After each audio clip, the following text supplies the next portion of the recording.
Welcome to Monday Morning Quarterback. I'm Sean McNulty. Richard Rushfield, unfortunately, is a very important man, and he has somewhere to be today, so he's not here. But I have two very, very important and well versed people in the movie business for sure. And Katey Rich and Chris Rosen joining me. Nice to have you here on Monday Morning Quarterback. Welcome.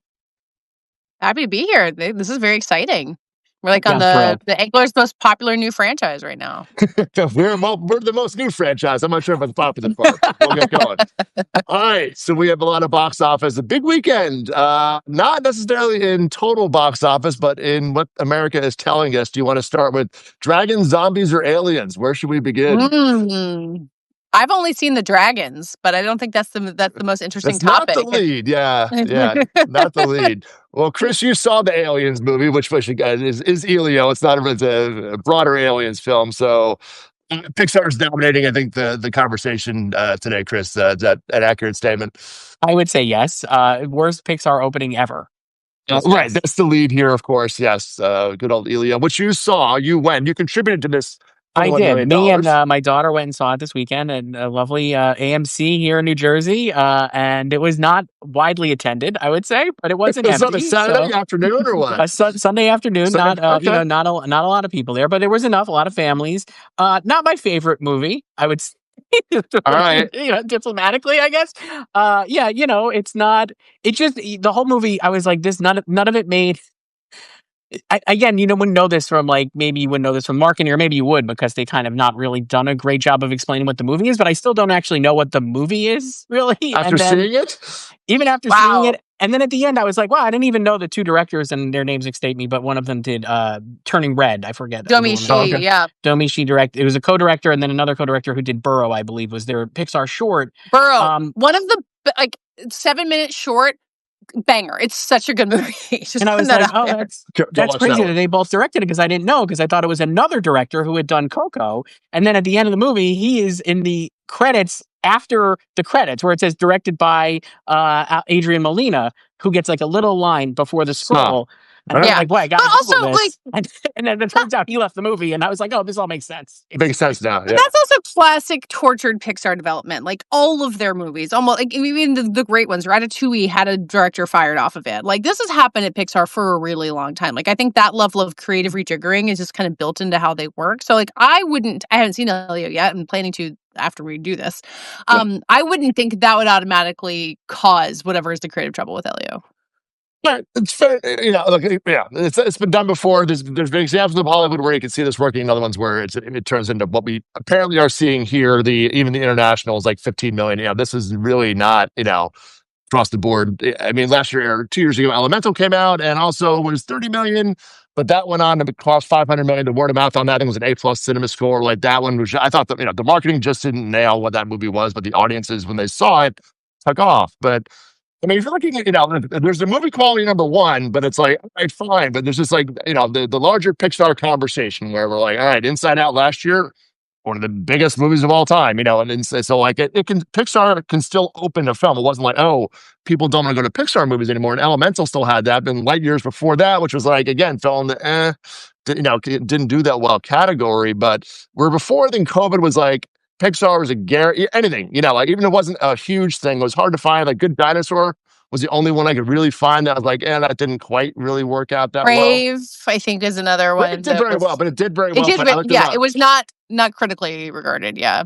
Right, but the audiences still came out for it, and then Coco and and then there was a lot of sequels before, and then the last one was Onward, which was right before COVID, which opened about 39 million, which is fine, but hard to give that one because that was literally February 28th, I think, of 2020, so like hard to judge it, but. This is, since hasn't had an original hit since Coco in 2017. We're now 8 years down the road here. The question I will put on, and I think they put the movies on Disney Plus during COVID. I think that has a lasting effect here. I mean, granted, Chris, maybe the movie isn't that good, but this kind of opening, like this isn't just like this is a bigger problem here. So I don't know. The Pixar magic is a little off. I think what you're saying is true too, because especially for a non-IP property like this, maybe this could have done better a few years ago if they hadn't already. You already saw Luca on Disney Plus, right? And Turning Red, like we were saying, those are Soul. and Soul. So those are the last like few originals, and they go right to Disney Plus. And you're like, here, I'm going to go to, see this, and against like How to Train Your Dragon, which is certainly going to get a lot of families to come out because of the IP. There's a like it's. I wonder. Do you think this is one of the, not to derail this, but I was wondering, do you think this would have done better if it had kept it? It was supposed to come out in March, I believe, of last year, right? And then Disney punted it this year, right? Yeah. Maybe because they saw the writing on the wall with the torture production, and maybe they were like, this is not up to snuff, even compared to Elemental, like creatively. But also, like, if it came out in the spring, would it have done better? I guess, like, if it had like less competition, maybe. Yeah, I mean, How to Train Your Dragon. Sorry. How to Train Your Dragon just feels like such obvious, crazy competition. Like, when this happens every spring, you go months without there being any kid movies. Like Minecraft had the space to itself for months, and then you open these two back to back. Like, I mean, I think the Disney Plus thing that you were saying, Sean, is really the biggest culprit. Like, it's not just that we're getting, Pixar's moving away from that, but like Netflix is putting original kids movies, straight to streaming. Apple keeps doing original kids movies. Like, this idea of like taking a flyer on a kids movie you haven't seen before in theaters is just like going out of style completely. But it does seem like if they had just not opened it a week after How to Train Your Dragon is this massive IP play, they could have done better for themselves. But also this like June 20th weekend, Pixar has owned it. Like, that's when Wall-E opened, Ratatouille, all these Toy Story, like that's their thing. But look around, like, read the room, man. Like, you're coming after a Garrett because, it wasn't like, oh my God, who knew Dragons was going to do that well? It's like, yeah, we all knew Dragons was going to. No, they all knew. Like, yeah. And don't forget, you're only a few weeks after Lilo coming out. Lilo's still doing 10 million a week here, which is your own movie, which you also knew would be a massive hit. And yet you held on to this date because this is when we always do it. It's the worst reason for business in not just in Hollywood, but any business. Tell that to Christopher Nolan, who insisted on keeping his Barbie release date, and it all worked out fine. Well, tell that Mission Impossible 7, who came before the date as well. That's so, but I will say, there is no, the 4th of July movie is Jurassic World this year, is no Minions. So like it is the newest family film for July 4th week, which look, we've all, look at Sinners when it comes out, movies have legs, etc. Yeah. But to Chris's reaction, I just don't know that this had Elemental had the goods. It did grow. It's hard for me to see this one getting this huge July 4th. Maybe it bounced, maybe it will, but I guess I was thinking too. Sean, go ahead, Katie. Sorry. Elemental with the other example are there other examples of original kids movies that aren't based on any IP that have done really well? Like, we're talking about Lilo and Stitch and How to Train Your Dragon and Minecraft. Like, it just feels like such an IP play for big screens. Like, has any studio pulled it off? Lately, I went back to the recent openings, but there's like book IP. So it's like Dogman, which has a thing. Yeah, that doesn't count. The Wild Robot, which had a big, so like that's the biggest, which. Yeah. The original to me, because I don't read the books, but I'm like, but every third grader I know has read The Wild Robot, but yeah, so that might be the closest comparison. Yeah, like the Teenage Kraken movie was the only like a Ruby Gillman, whatever, which did not work a couple of years ago either, which may have had IP, I don't even know. And then our best example is Flow. Flow is the only your favorite non-IP the cat movie, right? The movie for your cat's favorite picture. Made like $10 million. Yeah, killing it on Max though. So there you go. Oh, but I do think the release date, that I'm not saying this would have done 50 million, but I'm like, the reason why it's 21 is like because you had a marketplace that was you didn't have a shot. Even if this was an amazing movie, I still think the overflow there. So that was the most baffling thing is why did you keep, to Chris's point originally, why did you keep this date? And to Katie's point, there are times on the calendar where like we haven't had a kids movie in 2 months. Like, just put something out, man. Like every February, like when the weather is terrible and there's all these 3-day weekends in school, if they could just release. I guess Snow White was a spring movie, which I didn't go see, so maybe I'm part of the problem. Well, that was that had its own thing. But like Dogman was the only one, and Dogman did really well for a few weeks. That opened, I think, about 35-40 million. So again, that's not a. I guess I don't know. I shouldn't say it's not huge IP, but maybe it is to a certain crowd. But it had repeat viewership. I'll put it that way for that. Yeah, dead of winter time. So. I say watch out for The Bad Guys, which like that was like a spring release, and that's coming later this summer when like again it's gonna be like totally empty doldrums and school won't be back yet. Like that movie's gonna do super well, I bet.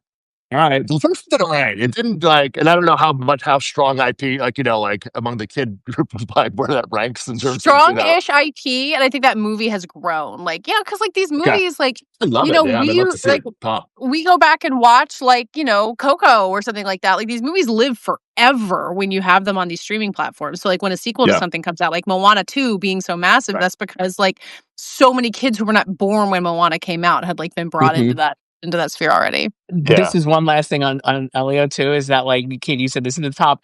Minecraft was on Max this weekend, which I don't think it like did a lot, but I'm like, I know for a fact, like my daughter watched it and my daughter's friends watched it. My kids watched it. Your son watched it, right?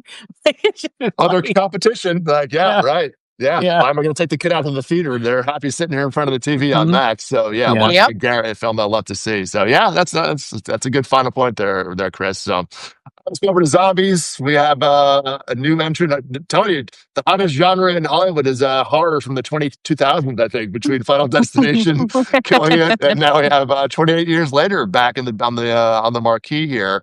Addition, I'll start with you, Katey. Any thoughts?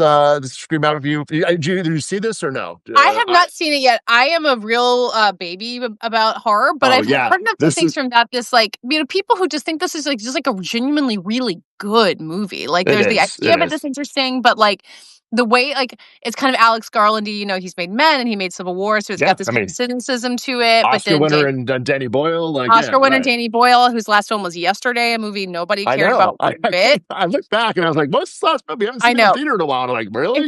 It's been a weird time for Danny Boyle for sure. But like the fact that like and honestly, people liked the new Final Destination 2 as a good movie. I think like on a different level, but like for a good movie that's like taking big swings, has really good actors in it, like Jodie Comer. Apparently, Ralph Fiennes is just like killing it as the head of the Bone Temple, which is like great. Yeah. It's not as weird as she says. It plays very well. Which is hats off to Alex and Danny, because I was like with you, I'm like, really? And he's like covered in orange and like he shows up like, what's going to be this? And it's like, it's actually kind of I got it. Anyway, carry on. Bone Temple, bring it on. No, I think it's great, and I honestly wonder. Like, I assume there's some nostalgia for this and for the franchise, but like the 28 Years movies haven't been that easy to see. They haven't been like that widely available on streaming or anything. So I wonder if this is just people being like, cool zombie movie, and coming brand new to the series. Yeah. No, it could be that. I mean, it's been, I think, the last one was like in 2007 or 8, so it's been a long time. It's even longer than Final Destination. It's been there. And those films never, and they both opened, under about 10 million or lower. They netted out about 70. They were phenomenal in one regard for Searchlight, but not like a $300 million movie globally. But yeah, I mean, it's a movie, and Chris, you didn't see it either, right? I didn't see it either because I'm also a little bit of a wuss. So I was like, I'm too scared. I think I'm going to be brave and go for it, Chris. You do it with me. Let's I probably will. You know what? I'll read the plots. I don't like jump scares, so I was like, I want to know when things are happening. And I know there's so I'm like, I kind of maybe I'll dig my way through the internet, figure out what scary. So I read the full Wikipedia summary. It does sound very good, and I'm sure, like you're saying, like zombies. Obviously, the first movie I think like helped like bring zombies back, right? That and Resident Evil. Yes, I mean that was the whole revolutionary. Yeah, exactly. And so like it's still so popular, obviously, like Last of Us and all these things. So I think it's like the market is primed for that kind of movie, and then like the nostalgia play as well, like we were saying. So I guess I'll be curious to see, I'm like, it was great opening. I'll be curious to see how the audience who saw it responds now, and will they come back next week, or how will this second week go, I guess. Yeah, no, and there was a pretty steep 38% drop from Friday to Saturday. The cinema score was a B, which if you're grading it on a horror level was pretty good. If you're grading it on a Danny Boyle level, was not screaming that. Like Sinners had an A, like it kind of which was that was the highest horror pick, even though I put horror in quotes on Sinners, but. This seems much more classic horror than Sinners to me. It's not even. It's Katey. It's night and day. Yeah, like I put horror on Sinners because I was like, this is really a big, so many ideas and thoughts and music, and like this is just like, holy shit, you are going to be in for a ride. And there are moments to both of you, like it's worth it. At the end of it, you're just like, wow, I survived that movie and it was great. Like there are moments where you're just like, what the hell is going on here? Which I think is such a great thing. Like it's hard to create that, I think, in 2025. And I'm like, congratulations on just like dropping you in a genre that's been done. And, and I'm not a horror person, to compare it to recent examples of stuff, but like, you remember that the filmmaking when you dropped that first one that was so revolutionary, like it's just a different kind of zombie movie when that first one came out, and this one again just brings you back and like, oh, you are just fucking in for it. He and Danny Boyle's coming to play, which is so fun. Katey, to your point, like it's been a long time since like he's been able to cook a little bit, and it's like this just has all those elements to it. But I can also just see it being like people like, I'm out, man. Like this is not for me. Like, like so that's why again, Chris, to your point about the drop off, I'm like, I unfortunately can also see that thing. So I'm happy for the win. 30 million for a movie that, a franchise that was not a box office guarantee is nice. For a but movie I'm shot on an curious about iPhone, look how far we've come since Sean yeah. Baker's Tangerine. Totally. And then he mixes the cinematography in it. And he plays back to some of those. That's why it's really interesting that's why I'd love for you both to see it in that regard, because you'll appreciate the filmmaking of it on top of the narrative and things like that. So if you can kind of, just, I don't know, bring a close friend, you can hold hands tightly. Oh, my eyes. You should go together. Watch it like this. I guess too, it's definitely good too for the sequels coming out in January, right? Like Bone Temple. Yeah, pretty close. So yeah. I feel like, and one of the things I read, and Sean, you saw it, so like the ending seems like people are enjoying the ending, right? Like it seems like, are there? Well, there's a couple of comments here, so I didn't like the ending, and I'm like that, and it's funny because again, same thing. It's just like I love the ending for the record, so it was pretty brilliant in my mind. So I'm in for the second one, 100%, and the third one is not shot. It's like the script isn't even done yet. Like they've outlined it, so.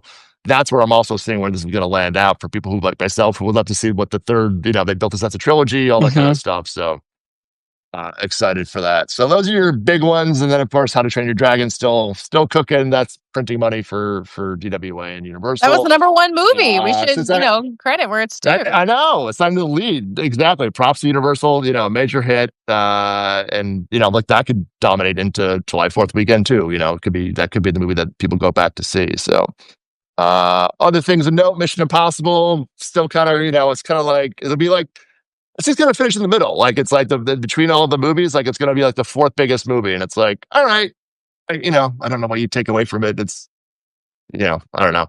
It's not Top Gun. It's not like that.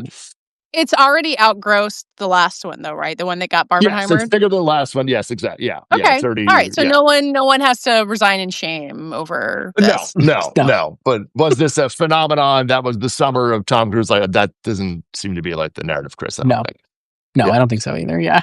Yeah. And he's getting an Oscar now, Sean. He's gotten the reward that he Who needs Mission Impossible? I have an Oscar. Thank you very much. I will have an Oscar. No one's going to see it, but I will, trust me, I will have an Oscar. Very cute, but we'll get plenty of time to talk about that one, Katie. We'll see how the Academy's going to handle that one. But Materialist, either one of you on board with I that saw it. Yeah, it's a flawed but very enjoyable movie. Like I said this to somebody else, like my sister or someone who likes rom-coms, and like this movie is not really a rom-com. It's kind of famously like a little bit different, but it's a rom. But I think those people would enjoy it anyway. Like I think if you even if you think you're going to go in seeing something closer to The Wedding Planner, like you can watch this and get something out of it because it's beautiful. And it has beautiful actors bouncing off of each other and like things to say about romance and dating, and the fact that it's like 24 million domestic. I'm reading this in the Wake Up, like. That's great. Yeah, and that did 6 million during the week, which I think is for a good 24, 25% of the gross there, which is not for bigger movies maybe the case, but for this one to do that kind of midweek business. Yeah, like make a real rom-com. Like if people are going to see this, which is like kind of a bummer and about how love isn't real, like go make a real, like make Anyone But You, do something. Yeah. Like clearly there is an appetite for this. There's so many hot young actors who we need to be putting in rom-coms. Let's please get on this. Come on, Hollywood, get your act together here, buddy. Yeah. I think there's really nothing else for grown-ups to see. I guess if you had like any kind of like, what are you going to go see right now besides this movie? So I think that's another, like, I feel like it'll still be strong this week too. Even with like, you're saying like it's not the greatest word of mouth. I don't think like people really love it seems, but like at the same time, I think they're still going to want to see it for themselves. And I think Celine Song has enough like equity and goodwill from past lives that people are going to see it, even if they hear it's not very good from like a friend. You know what I mean? Like people I feel like certain people will be like, oh, I'm still going to see it, even though I know it's maybe not going to be as good as I hope or whatever. Yeah, and that was the thing about the legs too. And you mentioned that, which is why I mentioned the midweek gross, because there was a B minus cinema score coming out. It only dropped 52%, which for week 2, that's pretty good for any movie, really. Really for a week 1 to week 2 drop. So again, I think Chris, you're right. There's a curiosity factor. The word of mouth is I did. I mean, it wasn't everybody wasn't crazy about it, but again, it just wasn't. If you're expecting that rom-com, as Katey, as you say, it's like, well, Richard was very upset that there was no comedy. He was young. I mean, it wasn't a comedy last week. I didn't tell you it was a comedy. They said it was a good movie. It's a Celine Song movie. Was Past Lives comedy? No, like this is. It's about as funny as Past Lives, if that's the standard that you want to stick with. It's a little funnier than Past Lives. There's a little more humor. There's a little more humor than it. Yeah, but probably not an awards play, Katey, or what did too really think about I it? don't think so. I mean, the A24 summer awards run thing is a thing. Like Past Lives did it, Sing Sing did it, the limited ability last year. They have Sorry Baby coming out this week, I think, which was a kind of a talked about movie from Sundance. I also think that has like somewhat limited awards prospects. I mean, Chris, you might remember I feel like they have a really busy fall slate ahead of them, so we don't need to worry too much about any of this. Yeah. Yeah. So yeah, I think like A24 figuring out how to make money on, summer movies that are only for grown-ups and are rated R is like a great thing that we need to celebrate and leave it there. 100%. 100%. All right. Well, let's end up with John Wick. We haven't discussed Wick. So Ballerina just not taking off here. It looks like Lionsgate's going to kind of break even on production budget. Their exposure on it. Do you do another John Wick, guys? That's not John Wick, or no? What do you do? I'm giving you green light authority in Hollywood. You're now both studio heads. Congratulations. You're the Mike and Pam of the Substack here. Yes. Do you do another John Wick that does not have John Wick in the title or Keanu Reeves in the lead role? Yay or nay? Is this juice squeezed or what's up? I'm going to say yay. Oh, okay. All right. Wow. All right. Well, because I know they're working on. I think it just depends on this was a swing because the ballerina character is not from the franchise at all, right? So like I'll be curious to see the Kane, when they're doing a Kane movie, that character really popped in John Wick 4. I feel like it was really cool, and like that was maybe your mileage may vary on the John Wick movies, and that fourth movie I don't think is the best version of John Wick, but that part of John Wick, the Kane character, I really enjoyed, and so I would be interested in seeing that. And I feel like if you're going to spin off from those characters that are already in the movie, I think you could maybe make it work, but doing a new original character maybe was not the best thing. It's the wrong tactic. All right, Katey, how about you? I mean, I was going to say no, just because it just doesn't seem clear to me that like you're getting more out of that than you would have it being like, here's an original Ana de Armas action movie. So like, why jump through the hoops and, set the expectations that you're a John Wick movie when you could make like a, like Gerard Butler level Jason Statham action movies, which kind of feels like the level that this is landing at. To make people, what are you doing?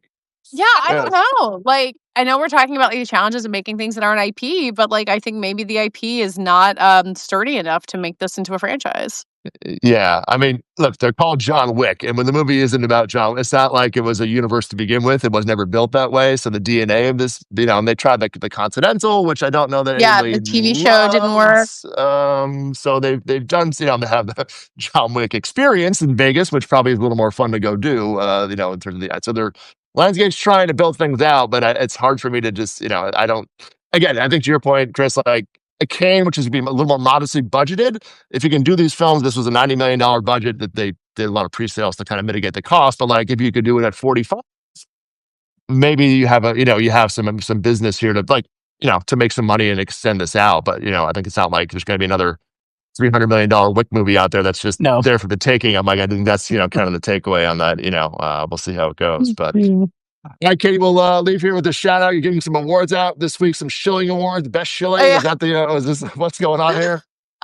Shilling is the name of the game. But it's, just like the Emmy campaigns that seemed to be the most interesting or the most baffling in some ways. Like there was a shout out for Amazon canceling Étoile before its Emmy campaign was over, which felt very rude. But, there are things like Jason Isaacs just kind of doing interviews and like dropping blind items left and right and getting everyone intrigued by it. Or like HBO invited Academy members to the set of The Pit. Like they get to like walk around and like talk to different, craft department heads and different stations in it. Like that sounds like a dream come true. So, Yeah, just running down who had their campaigns the most dialed in, I think. And I'm sure Chris has plenty of his own opinions about those. I mean, like, always fun to see who's out there. I like yours. You had Jason Isaacs, Katey. I don't want to step on the whole column, which will go out very soon, so everybody can read it and subscribe. But I would say, like, Jason, you had like as like the best campaigner, maybe. What do we call it? Whatever you call it. Best hustle. He was everywhere. And he was everywhere. But I do enjoy seeing like all these people out there. My personal one is always like who they get to moderate. So like we had like for Severance, I feel like they were able to pull Stephen Colbert, Conan O'Brien, Quinta Brunson. Like Apple did a really nice job of getting other famous people to say, please pay attention to our drama contender. And that I think maybe goes, it's nice to know like other people are watching, I guess, your stuff. So I found that one like pretty good as well, I guess. All right. Yeah. If there's a best hustle, I'm giving it to Seth Meyers, by the way. I'm an honorable mention. Like that guy for a late night show wasn't, like who's been on for how many years now? And I'm like, he was everywhere for this year. And I'm like, good for him. Like, trying to including really good. in my newsletter. Yes, I know you. Yeah, exactly. It was delightful. Well, and especially because the late night categories are so kind of ossified. Like it's always a daily show. It's always Sean Oliver. Right. Like it's really hard to win. Yeah. So I mean, and he was trying last year, right? Wasn't that 3 nominees this year, right? Wasn't that? Oh the one God, I don't know. Mm-hmm. I think you're right, Sean. It's 3 because of the way. Chris, right? Yeah. Yeah. Chris is the numbers guy. So 1 in 3 shot. He does, right? All right. All right, so you're reading Prestige Junkie. You see some numbers. I know that's Chris Rosen's hand, but definitely. All right, well, that's coming out. You can catch that in your inbox. The Substack, of course, later today. Is there a name for this, Katey? The awards you're giving out for the Emmy campaigns? You have an official name for I don't know. Did you write a headline for it, Chris? That has a name. That's a Chris job. That's the Emmy Campaign Awards. I think Janice came up with the headline. All right, Janice will figure something out. Yeah, you guys had the uppies from Upfronts, which I do think was an achievement in form. Yeah, the shillies. I don't know, whatever. Yeah, who knows? You'll work on it. All right, we'll be back. Richard Hall. Hopefully, we'll be back next week. I think he'll be done doing his prestigious thing that he's doing this week. So we'll be talking Megan and F1. We got Brad Pitt back in the marquee this weekend. So, guys, thanks for pitching in for Richard and everybody else. We appreciate you joining us. We'll see you next week. Thanks for having us. All right.